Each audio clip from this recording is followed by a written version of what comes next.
chemicals were in a store and a semi-trailer truck. Residents of the immediate area were evacuated. At mid-morning, a state employee was set in to take samples. At that time, Midwest City Fire Chief Tom Canfield didn't think it would be necessary to evacuate any more people. But around noon, things changed after the chief talked to state officials and officials of United States Pollution Control Incorporated, a private company. They do feel like, as a precautionary measure, that the people downwind should be evacuated. And I must emphasize at this point, it is a precautionary measure. There's no immediate danger. We're just not taking any chances.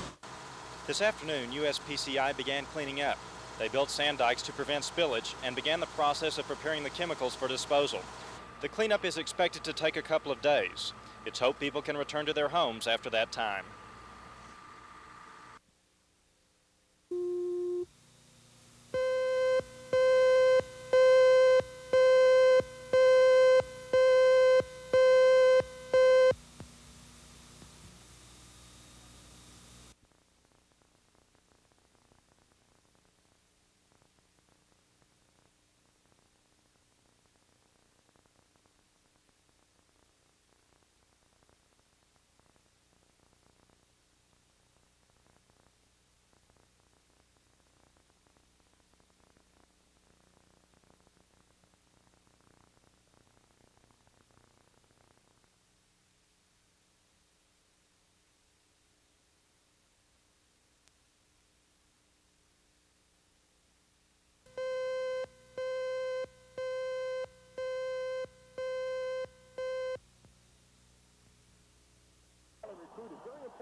Swore down in as temporary deputy. The two running backs for Texas. As far as we can tell, no. I don't see how Texas could be held responsible for what's going on this particular case. It may be, but Why? all we are doing is retransmitting a signal that we are allowed to do so by the FCC, and Texas really has no control over this.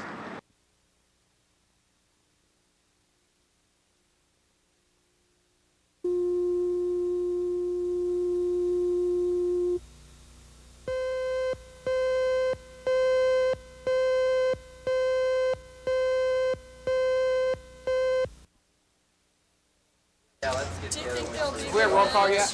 We're going to in a minute. Brock? Here. He's here. Pat? Pat Smith? Pat Smith. Roll call. These college seniors have signed up for job interviews in the oil and natural gas industry. They'll have to repeat this hourly ritual more than a dozen times in order to earn the right to meet an energy company recruiter. Bob. Here. We do have some activity on the radar. Generally, showers can be expected now for the next 24 to 36 hours.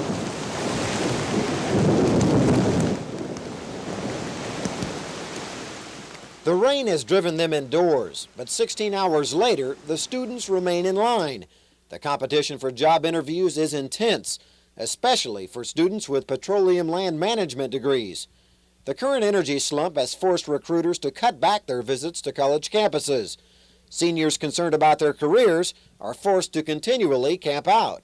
You know, we feel that it's, like I said earlier, an investment in our future, and we think it's real important because there's only 7 or 8 companies coming, and if you don't camp out all night, you may be unemployed when you graduate. However, the all-night vigils take their toll. God, I'm losing it. I've been up for 2 days. What was the question? Why are we up here? Or how come we show up so early? Is that it? Finally, after 24 hours of waiting, the seniors are allowed to officially sign up for their job interviews. Interviews which will take place 2 weeks from now. The students will spend 30 minutes trying to convince a recruiter to give them a job. There aren't any guarantees the graduates will get hired. But after all, oil exploration has always been a gamble. Scott Wallace, Action 4 at OU.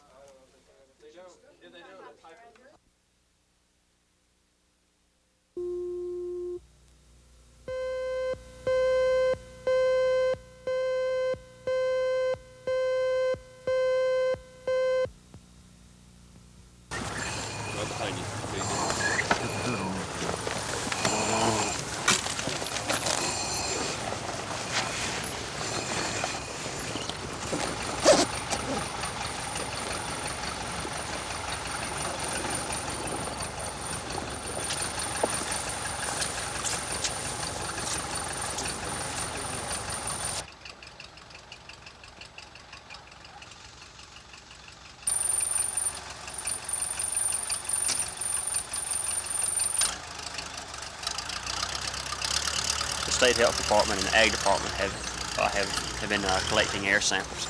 And the last few days, the air samples have shown that it's not at a dangerous level outside the confined area here, as far as residents are concerned in breathing it. But it's still not a good idea to be outside breathing it if they can smell any vapors.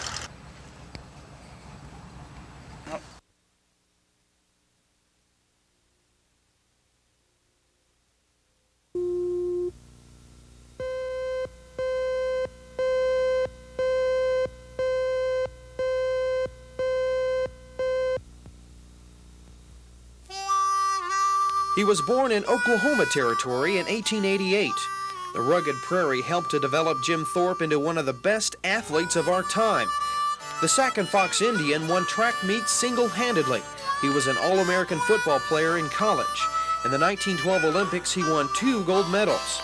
But the medals were taken away after it was learned Thorpe played semi-pro baseball the summer before the games. Jim never tried to hide that fact. The Amateur Athletic Union just never asked him about it. But the loss of those medals broke his heart. Seems like just the last 20, 25 years, it's all been on all of mine to try to get his record restored. And I think all of us can relax now and find, job well done. So today, 70 years after Jim Thorpe was a hero at the Olympic Games, the International Olympic Committee made a decision on something Oklahomans have known all along, that Jim Thorpe is a champion. Mark O'Neill, Action 4.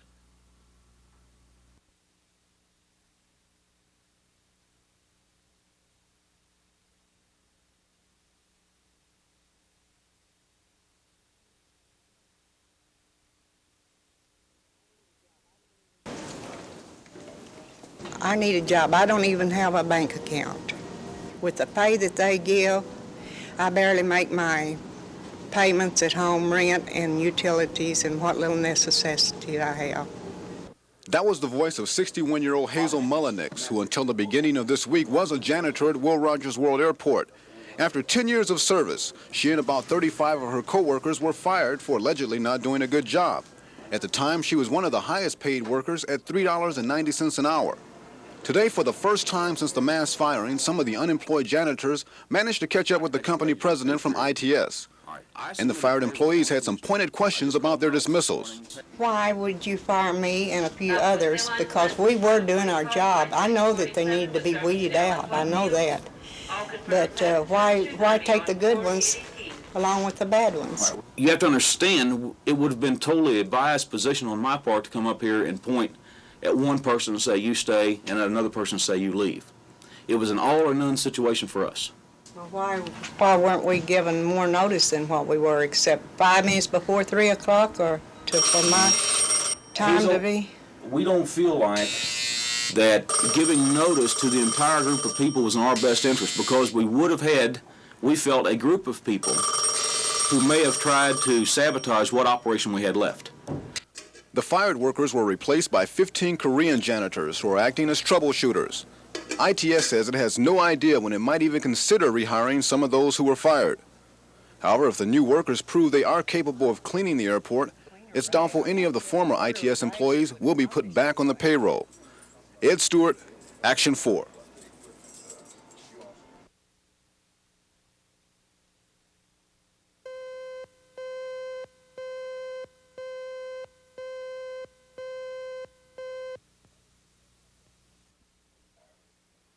Congressman Sonny Montgomery and Congressman Dave McCurdy toured the entire Veterans Administration Hospital today. Montgomery, who is chairman of the House Veterans Committee, says he likes what he sees in Oklahoma City. McCurdy is seeking re-election for the 4th District seat in Oklahoma, but says politics has nothing to do with the timing of today's tour. At a news conference, Montgomery says he is often asked to visit VA hospitals around the country, and he appreciates McCurdy's invitation. The chairman thinks Oklahoma is way ahead of most states when it comes to taking care of older vets. The World War II veterans and the Korean veterans, the average age is about 60 years of age now. We've got to find some place to take care of these veterans. I like the idea that Oklahoma has, which my state doesn't have, are the state nursing homes that you have. That's a step in the right direction to help on the World War II and Korean veterans. Montgomery is concerned that more can and should be done for Vietnam-era veterans. He admits Agent Orange is a legitimate concern among thousands of Vietnam vets, but as to thoroughly investigate the problem, it will take time. The Mississippi congressman is confident the VA and Congress can work toward making sure enough money is appropriated to keep VA hospitals in operation. But it will take more and more money each year to staff hospitals with good people as well as up-to-date facilities. Ed Stewart, Action 4 at the VA Hospital.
Fire broke out at this northwest Oklahoma City apartment house shortly after 8:30 this morning. There were 3 separate families living at 1612 Northwest 32nd Street. Firefighters did what they could to contain the blaze, but it spread quicker than water hoses could put the fire out. Authorities say the fire started from a space heater too close to furniture. It began in a downstairs bedroom and had reached the attic in less than 5 minutes. All those living in the house were able to escape without injury, but everything inside was destroyed. One resident told Action 4 what happened. We was sitting there eating breakfast, right? And my girlfriend said, hey, she smelled smoke. So we went in there, you know, and see what was happening. All of a sudden, it had started blazing. We didn't know how it started or what, you know. And all we just had time just to get out and say what we had, which was much, you know.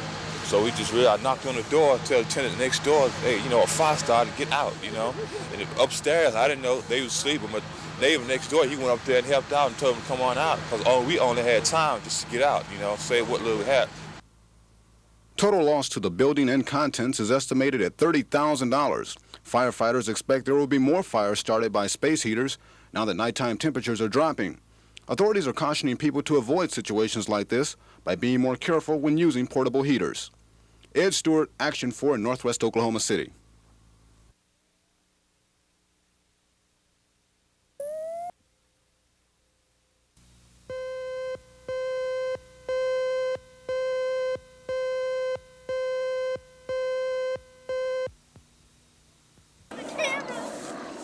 Animals are better at predicting the weather than meteorologists. So says Dr. Bruce Springer. He contends the animals at the zoo have been telling him the winter is going to be a rough one. Now, you might think this veterinarian has taken leave of his senses. But Springer contends the animals have a unique way of forecasting.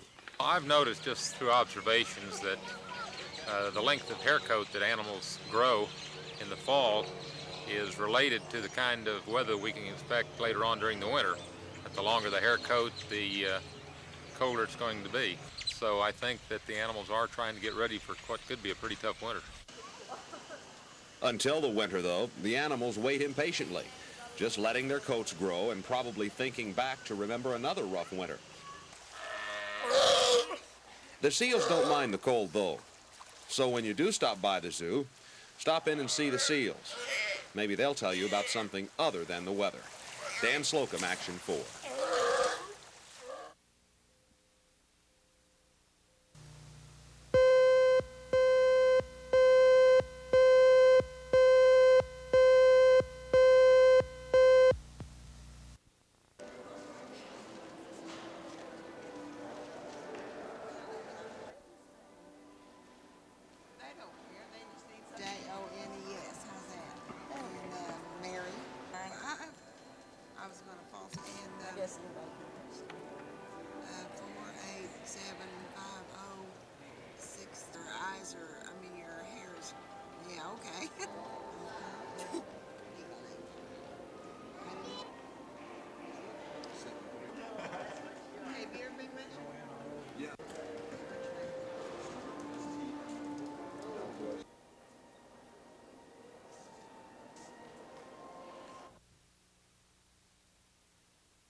when I was getting ready yesterday, I had several calls, and then I met several people while I was in town.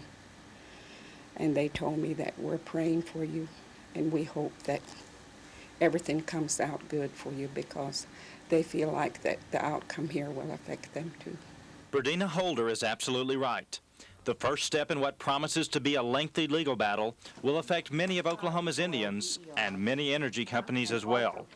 A panel of gas referees has to determine whether Sanguine Limited of Tulsa is entitled to an exception to the normal spacing requirement of 640 acres for deep gas wells. The company has 560 acres in a section of Caddo County. The Indians have mineral rights to 80. The two sides are far apart on a deal to lease the 80 acres. We paid $200 an acre for our leases and have bid as much as $600 per acre for leases on the east half of the southeast, but it's our understanding that the restricted Indians in this case want $4,000 to $5,000 an acre, and we think that's very unreasonable. The Indians claim if Sanguine gets an exception, other companies will follow suit. They fear that would mean some Indians wouldn't get anything for their mineral rights. The oil and gas referees expect to reach a decision next week. Both sides say they're willing to appeal to the full Corporation Commission and the Oklahoma Supreme Court. And the Indians say they're ready to go all the way to the United States Supreme Court. Bill Ross, Action 4 at the Oklahoma Corporation Commission.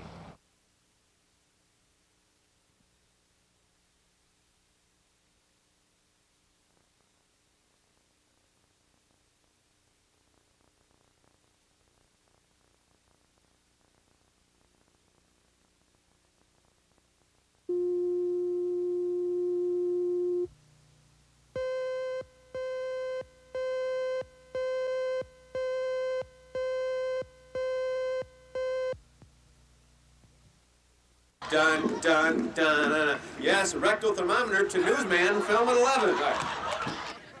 It was comedy. Two comedians from the Comedy Store in Los Angeles are on a college swing through this part of the country. Tonight they were in Norman. According to the funny men, Norman is a good stop for comedians. It's a big college, and there's money here. There's no, it's booked from L.A. and you know, it's big, and we thought we'd have a good time out here. Is Oklahoma University a good place for a comedian? Yeah, Norman, Oklahoma. Yeah, I've been looking forward to this for a long time because I'm a big OSU fan. No. A solid comedy act is something of a novelty to the OU campus. But judging from the response tonight, there could be a pent-up demand for a good laugh at OU.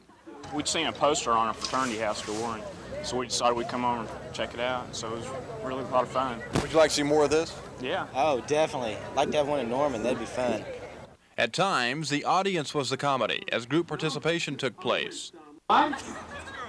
His girlfriend. Take his girlfriend and hold her in front of you. There could be other chances to join in the future when more live comedy acts make their way to the OU campus. Kevin Ogle, Action 4 in Norman.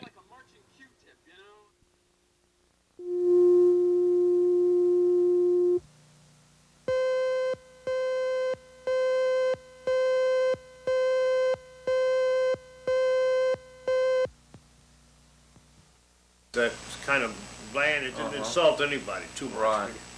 And to a point, my job's emergency director. The commission is appointed by the governor. Very strong accent. And the important, or most important, or dominant oil and gas component of mining was off 9300. We can't continue to have those kind of losses in our primary industries and not see a worsening unemployment situation, in my opinion. –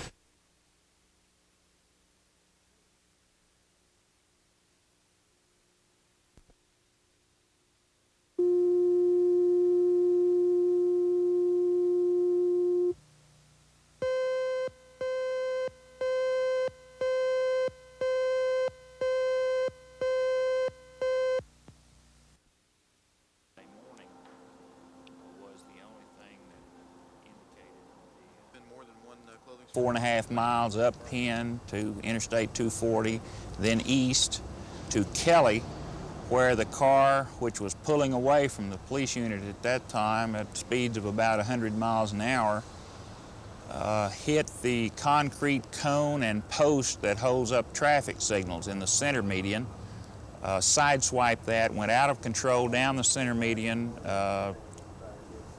rolling over wildly, and 100 yards later came to rest with the car on top of the victim's body. The victim was thrown out.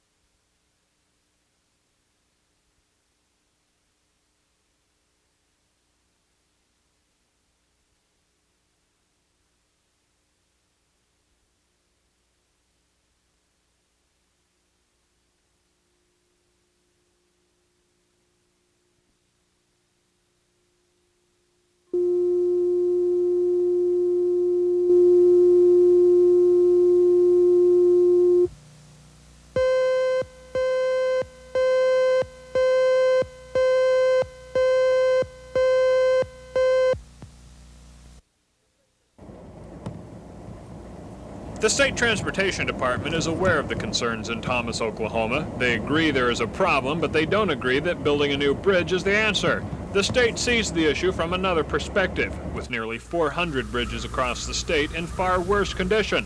The problem developed over years of not having enough state dollars to maintain and upgrade the state's bridges.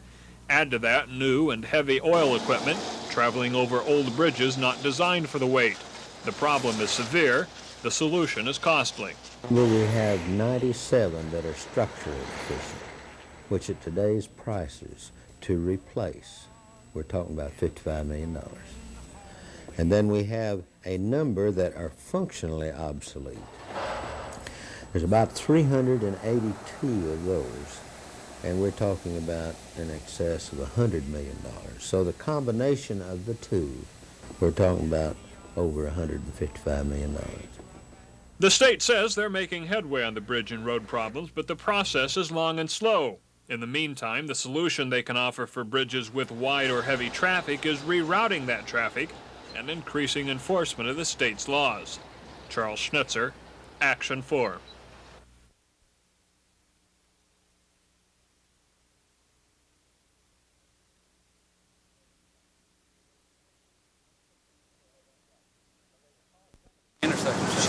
Yeah, because there was cars coming and she going out of cars. She got up to about 70 just after we passed Hiwassee. And we were coming up behind her.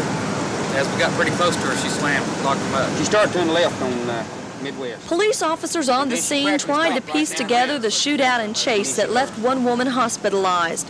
The victim, 22-year-old Mona Alexander of Oklahoma City, was taken to the hospital with minor injuries. Shortly after 11 last night, Choctaw police pursued Alexander after she ran 3 stop signs. Her car crashed near Northeast 10th and Air Depot after a 12-mile high-speed chase involving police from 3 communities. Officers say 9 shots were fired at the suspect after she ran 3 roadblocks, narrowly missing police from Tacoma Park in Midwest City. Ed Foreman, Midwest City police spokesman, says the officers were forced to shoot. On 3 different occasions, there was 3 different roadblocks that were run in an attempt to not only harm the officer, but to get through the roadblock.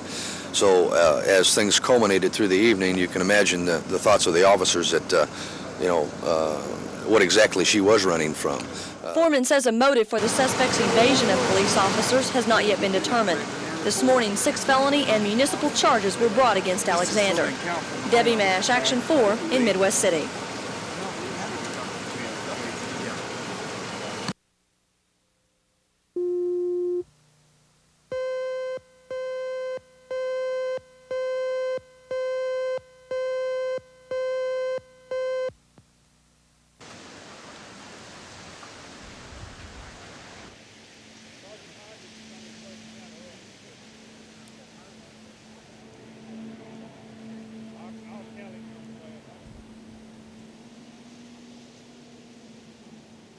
The suspect slashed one of the officers in the upper arm, and at that time he continued to come towards the officers with a knife. One of the police officers fired 1 shot, hitting the subject in the leg.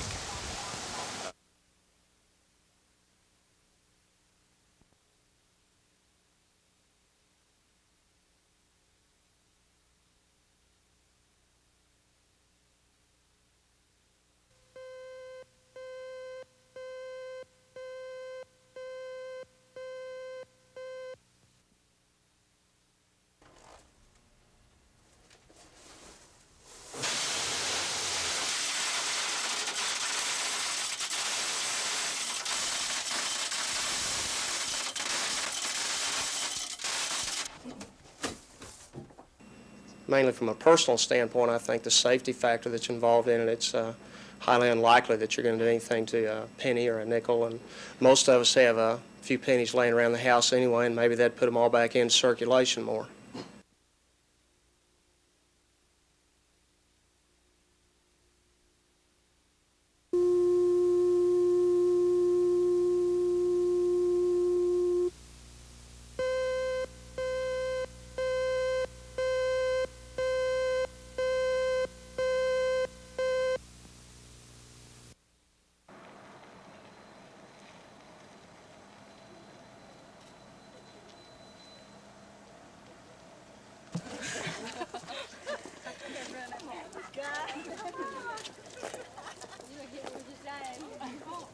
You know, they're not going by the general elections, and that's what has become of the situation, is that they're not paying attention to the vote of the people or the general elections. They just want, they have 22 people there for a quorum, and they selected Edwin Tanger as chief. It wasn't the bands. If he went up before the bands, he'd never be elected.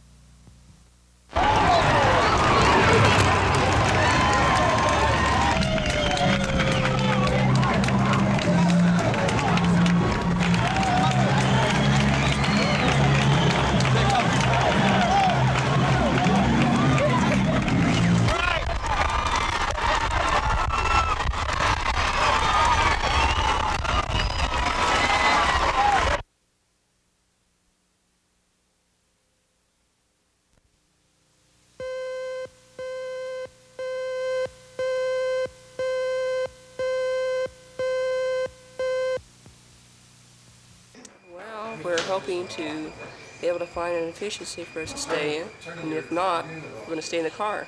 Vicki Ray and her 8-month-old son Billy have lived at the women's shelter of the City Rescue Mission for 2 months.